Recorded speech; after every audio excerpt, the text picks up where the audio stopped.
Hi guys, welcome back to the channel. In this video I'm gonna give you a tutorial on how to enter a coupon code in Airbnb. So let's say you want to rent or reserve like an Airbnb, and you have a coupon code so that your reservation will become more cheaper. I'm gonna show you how you can enter the code. So first, decide where you want to go, and then for example I want to go into this Airbnb, and then after that you can just click on reserve,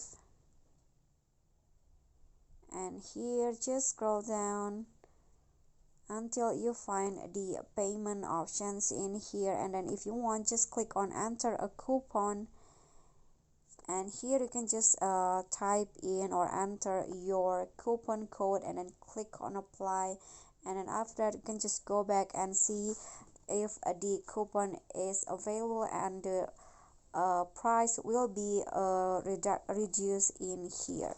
And after that, when you're done, just click on confirm and pay. Okay, so that's all for me. That is how you can enter a coupon code on Airbnb. I hope this video will be helpful to you.